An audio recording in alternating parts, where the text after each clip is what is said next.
Ladies and gentlemen, good morning. Just 2 days ago, at this very summit, we at BRAHMA AI did something very, very exciting, and you saw it on these big screens. We created a digital human of His Excellency Sheikh Abdullah. And that digital human spoke in French, in English, in Mandarin, and then finally in his native language, Arabic. In his own tonality, with his expressions, his mannerisms. And guess what? A lot of you who spoke to me and my friends said that you thought at first that it was a pre-recorded message from His Excellency. And then you said you actually then realized that it was our artificial intelligence which was creating that digital human. You said you felt awe. And then a lot of you said that awe turned into shock. And then it turned into something more primal, the most primal of human emotions, fear. If this is what technology can do, where does it leave humanity? Are we being replaced as the predominant species in the known universe? We humans are very, very odd species. As individuals, we absolutely hate change. But as a collective, as a species, we hurl ourselves forward, seeking it, finding it, and creating it. So that is the contradiction that I want to focus on today, which is what happens when machines learn to tell stories.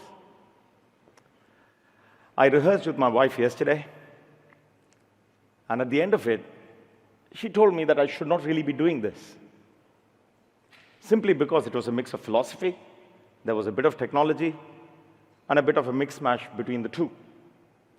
I did what every good husband does.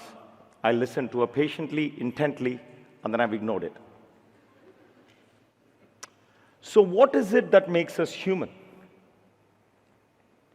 What is our place in the universe?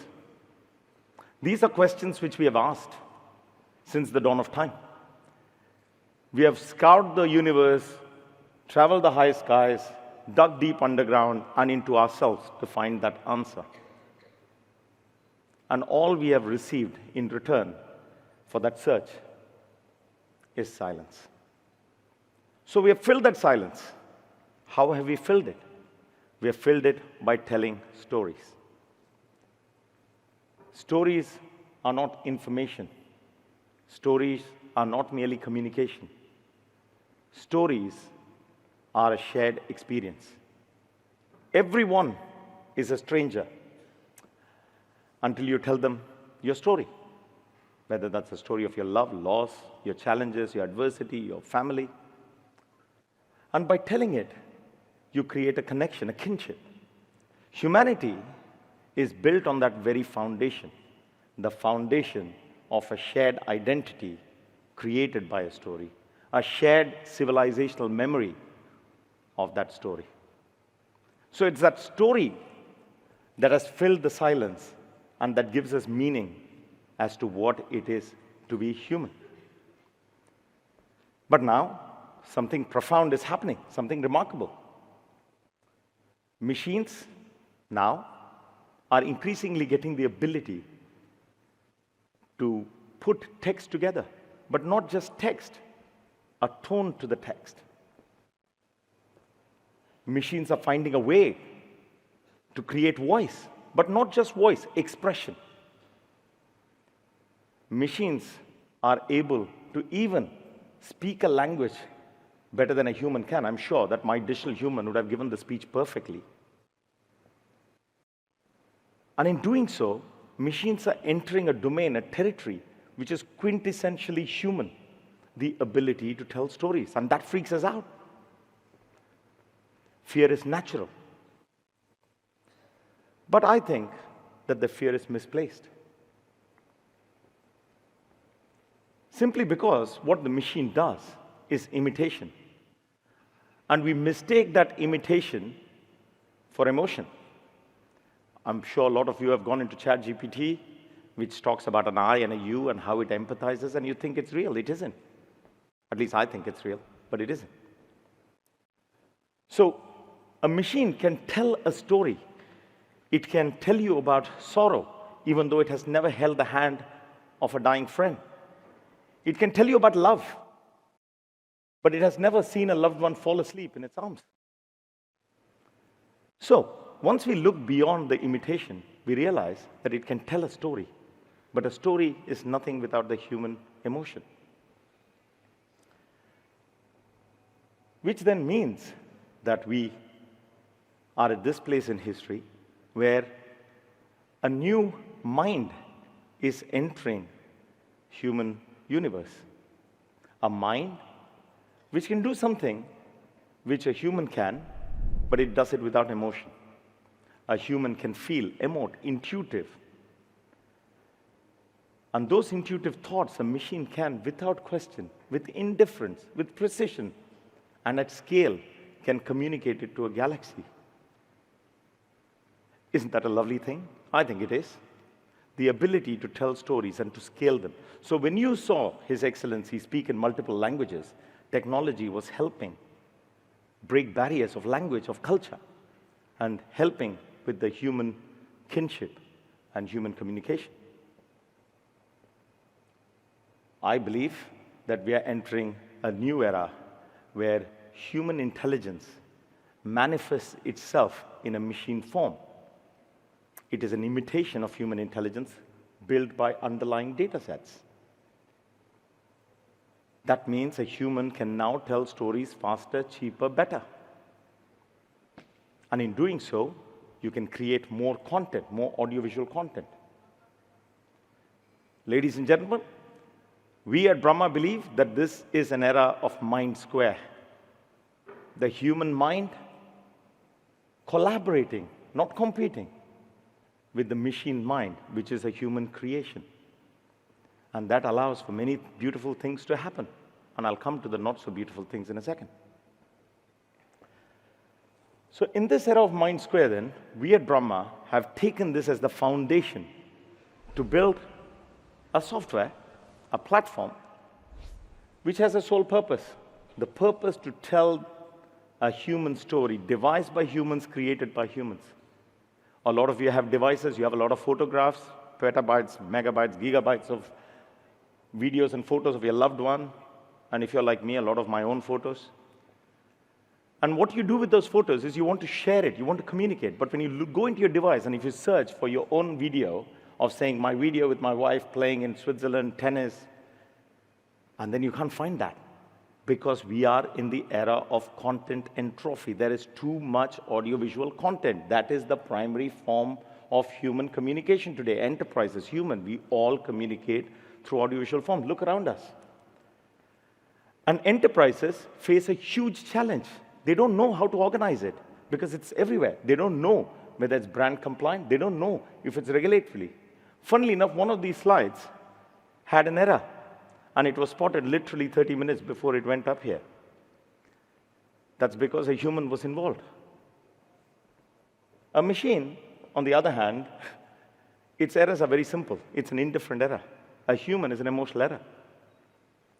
So what we did was we devised something called machine wisdom, which allows enterprises to scale data, to consolidate audiovisual content, to contextualize them, to give meaning to it, to tag it so that it can use it effectively. You know, if you like. A 10-hour show can be made into a 40-second reel using artificial intelligence. And that allows humans to now have their memories so they can tell stories faster, better, cheaper. But in doing so, they need a human form. So we created two proprietary products.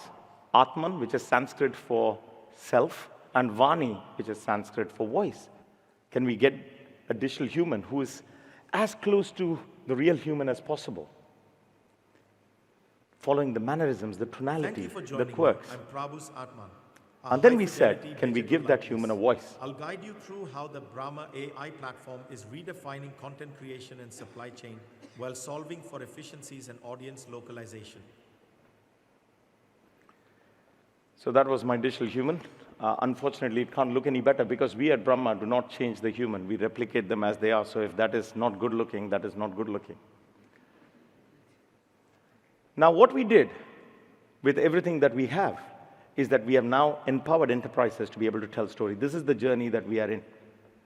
So when we say we are scared of artificial intelligence, are we really scared of technology or are we scared of something else? Throughout history, nuclear missiles, guns, refrigerator, plant and machinery, technology has never really done anything other than help humans do human things, except that humans have often, through negligence or malice, used technology to harm each other and the universe. So when we say we are scared or we feel fear, we don't feel fear of the technology. We feel fear that in the hands of a fellow human, can it wreak havoc? Can it cause pain? Can it cause suffering? And we also then feel hope that maybe it can be used for good.